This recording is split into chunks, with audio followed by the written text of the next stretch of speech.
Ruth గ్రంథం ఇది ఒక అద్భుతమైన వేదాంత కళాఖండం. మన అనుదిన జీవితాల సంతోషాల్లో, కష్టాల్లో దేవుడు ఏ విధంగా జోక్యం చేసుకుంటాడు అనే అంశాన్ని ఇది వివరించింది. ఈ గ్రంథంలో ముగ్గురు ముఖ్యమైన వ్యక్తులున్నారు. వారు విధవరాలైన నయోమి, మోయాబీయురాలైన రూతు, బోయాజు అనే ఇశ్రాయేలు రైతు. వారి గాథ 4 అధ్యాయాల్లో చాలా అందంగా రూపొందించబడింది. ఇక మనం ముందుకు వెళ్తే 1వ అధ్యాయం న్యాయాధిపతులు ఏలిన కాలంలో అని ప్రారంభమవుతుంది. అది న్యాయాధిపతులు గ్రంథంలో చదివిన అతి కష్టమైన చీకటి రోజుల్ని మనకు జ్ఞాపకం చేస్తాయి. ఇక్కడ బెత్లెహేములో కరువు వలన రోజులు గడవక కష్టాలు పడుతున్న ఒక కుటుంబం కనిపిస్తుంది. ఆహారం కోసం వెతుక్కుంటూ వారు మోయాబు దేశానికి తరలి వెళ్ళిపోయారు. అది తరతరాలుగా ఇశ్రాయేలుకు శత్రుదేశం. అక్కడ కుటుంబ పెద్ద చనిపోయాడు. అతనిద్దరు కొడుకులు రూతు, ఓర్పా అనే 2 మోయాబు అమ్మాయిల్ని పెళ్లి చేసుకున్నారు. తరువాత ఆ 2 కొడుకులు చనిపోయారు. ఇక మిగిలింది నయోమి, ఆమె 2 కొత్త కోడళ్ళు. నయోమి ఇక అక్కడ నివసించాల్సిన కారణం లేదు. కాబట్టి తన కోడళ్లతో తాను తిరిగి వెళ్ళిపోతానని చెప్పింది. ఇశ్రాయేలు దేశంలో భర్తలేని పరాయి దేశ స్త్రీ జీవితం ఎంత దుర్భరమో నయోమికి తెలుసు. అందుకే ఆమె తన కోడళ్ళని అక్కడే ఆగిపోమ్మని చెప్పింది. ఓర్పా ఒప్పుకుంది. కాని రూతు ఒప్పుకోలేదు. నయోమికి ఆమె గొప్ప నమ్మకత్వం చూపింది. ఆమె అంది, నువ్వెక్కడికి వెళితే నేనక్కడికే వెళ్తాను. నీ ప్రజలే నా ప్రజలు, నీ దేవుడే నా దేవుడు. కాబట్టి ఆ 2 కలిసి ఇశ్రాయేలుకు తిరిగి వెళ్లారు. నయోమి తన పేరు మారాగా మార్చుకోవడంతో ఈ అధ్యాయం ముగుస్తుంది. హెబ్రీ భాషలో ఆ మాటకి అర్థం చేదు అని. తన దౌర్భాగ్యాన్ని బట్టి ఆమె దుఃఖించింది. నయోమి, రూతు తమ ఆహారం కోసం ఎక్కడికి వెళ్ళాలి అని చర్చించుకోవడంతో 2వ అధ్యాయం మొదలైంది. అది యవలు కోతకాలం. కాబట్టి రూతు ఆహారం కోసం వెతుకుతూ వెళ్ళింది. బోయాజు అనే ఒక అతని పొలంలో పరిగేరుకుంది. అతడు నయోమికి చుట్టం అవుతాడు. బోయాజు మంచి లక్షణాలున్న వ్యక్తి. అతడు రూతుని గమనించాడు కూడా. ఆమె గాథంతా తెలుసుకున్న తరువాత అతడు ఆమె మీద చాలా దయ చూపించాడు. పరాయి జాతి స్త్రీ అయిన రూతు తన పొలంలో పరిగి ఏరుకోవడానికి ప్రత్యేకమైన ఏర్పాట్లు చేశాడు. అలా చేయడంలో అతడు నిజానికి పరదేశీయుల్ని, బీదవారిని కనికరించమని ధర్మశాస్త్రంలో స్పష్టంగా చెప్పిన ఆజ్ఞకి లోబడుతున్నాడు. రూతు నయోమి విషయంలో చూపిన విధేయత గురించి బోయాజు చాలా సంతోషించాడు.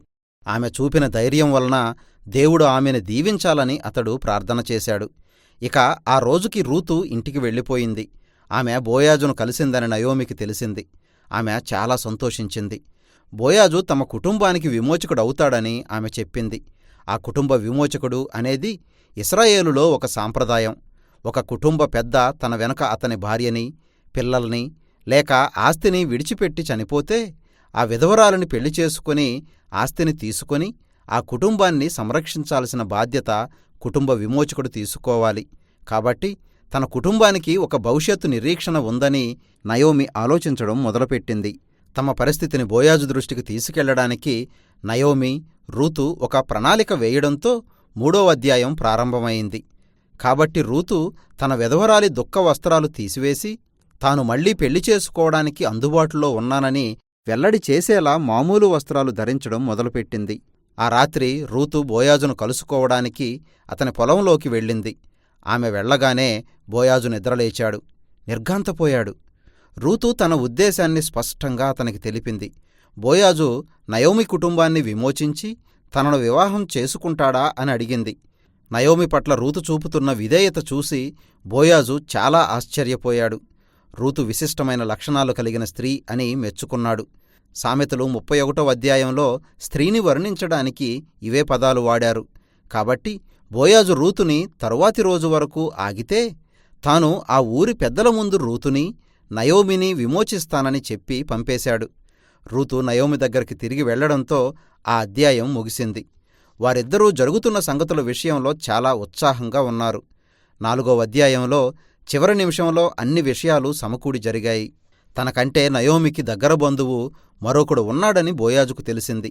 ఆ కుటుంబాన్ని విమోచించడానికి తనకంటే ముందు ఆ వ్యక్తికే అర్హత ఉంది. అయితే ఆ వ్యక్తి తాను రూతుని వివాహం చేసుకోవాల్సి వస్తుందని చివరి నిమిషంలో తెలుసుకున్నాడు. కాబట్టి అతడు ఆ పనికి తిరస్కరించాడు. కాని బోయాజుకు రూతు గురించి, ఆమె మంచితనం గురించి తెలుసు కాబట్టి అతడు నయోమి కుటుంబ స్వాస్థ్యాన్ని తీసుకుని రూతుని పెళ్లి చేసుకున్నాడు.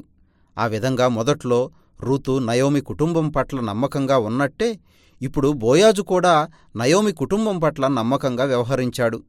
1వ అధ్యాయంలో ఉన్న విషాదకర పరిస్థితులన్నీ మారిపోవడంతో ఈ గాథ ముగిసింది. భర్త కొడుకుల మరణం స్థానంలో రూతు మళ్లీ పెళ్లి చేసుకోవడం, ఒక కొడుకును కనడం, నయోమి ఆనందంతో నిండిపోవడం జరిగిపోయాయి. ఈ గాథ ప్రారంభానికి అంతానికి మధ్య సారూప్యత చాలా అద్భుతంగా కుదిరింది. మొదట జరిగిన విషాద సంఘటన వెంబడే రూతు చూపిన గొప్ప నమ్మకత్వం గుర్తుంది కదూ. చివరిలో ఆ కుటుంబం తిరిగి సమకూడడానికి బోయాజు వారి పట్ల చూపిన నమ్మకత్వం దానికి సరిపోయింది. ఈ సారూప్యత వీటి మధ్యలో ఉన్న 2 అధ్యాయాల్లో కూడా మనం స్పష్టంగా చూడగలం. ఈ అధ్యాయాలు నయోమి రూతుతో కలిసి వారి భవిష్యత్తు గురించిన ప్రణాళిక వేయడంతో ప్రారంభమయ్యాయి. ఆ తరువాత రూతు అనుకోకుండా బోయాజును కలుసుకోవడం జరిగింది. అలాగే ఈ అధ్యాయాలు జరుగుతున్న సంఘటనల విషయంలో నయోమి రూతులు సంతోషించడంతో ముగుస్తున్నాయి. ఈ గాథంతా చాలా అందమైన నిర్మాణంతో ఉండి అసలు దాని కీలకమైన అంశంతో పెనవేసుకోవడం గమనిస్తాం. ఈ గాథలో దేవుని గురించిన ప్రస్తావన నేరుగా మనం చూడం. ఇందులోని పాత్రలు దేవుని గురించి మాట్లాడుకోవడం చూస్తాం. కానీ ఈ గాథలో దేవుడు నేరుగా పూనుకొని పనిచేసినట్టు ఎక్కడా కనిపించదు. దీనిలోని సౌందర్యమంతా ఈ గాథలోని ప్రతి దృశ్యంలో తెర వెనుక దేవుని ఏర్పాటు, ఆయా పాత్రల పరిస్థితులను, నిర్ణయాలను సమకూర్చి జరిగించడంలో కనిపిస్తుంది. నయోమి జీవితంలో జరిగిన విషాద ఘటన వలన ఆమె దేవుడు తనను శిక్షిస్తున్నాడని భావించింది. కాని వాస్తవానికి జరిగిందంతా ఆమెను, ఆమె కుటుంబాన్ని పునరుద్ధరించే దేవుని పనిలో భాగం మాత్రమే. ఆయన రూతు ద్వారా, ఆమె ధైర్యం, నమ్మకత్వం ద్వారా పనిచేసి నయోమి జీవితానికి స్వస్థత కలిగించాడు. దానిలో దయ, నమ్మకత్వం కలిగిన ఒక సాదాసీదా రైతు అయిన బోయాజు పాత్ర, సహకారం కూడా ఉంది. దేవుడు అతని యథార్థతని, రూతు ధైర్యాన్ని కలిపి వాడుకొని నయోమిని, ఆమె కుటుంబాన్ని నిలబెట్టాడు. దేవుని సంకల్పాలు, ఆయన చిత్తం, మానవుని నిర్ణయాలు, దేవుని చిత్తంతో కలిసి పనిచేయడాన్ని ఈ గాథ అద్భుతంగా వివరించింది.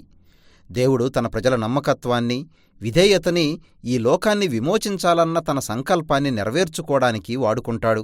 ఇదంతా ఈ గాథ అసలు ముగింపుకు మనల్ని నడిపించింది. బోయాజు రూతుల కొడుకు ఓబేదు ఇశ్రాయేలు రాజైన దావీదుకు తాత అని, అతని వంశం నుండి మెస్సయ్య వచ్చాడనే సమాచారంతో రూతు గ్రంథం ముగిసింది. చూడడానికి ఒక లోక సంబంధమైన వృత్తాంతంగా కనిపించినా ఈ గాథలోని సాధారణ సంఘటనలు అన్నీ ఒక్కసారిగా ఈ లోకానికి విమోచన సంపాదించే దేవుని గొప్ప గాథలో కలిసిపోయాయి. కాబట్టి సామాన్యమైన సంఘటనలతో నిండిన మన జీవితాల్లో కూడా దేవుడు ఏ విధంగా పనిచేస్తున్నాడో ఆలోచించాల్సిందిగా రూతు గ్రంథం మనల్ని ప్రోత్సహిస్తున్నది. రూతు గ్రంథం మనకిచ్చే సందేశం ఇదే.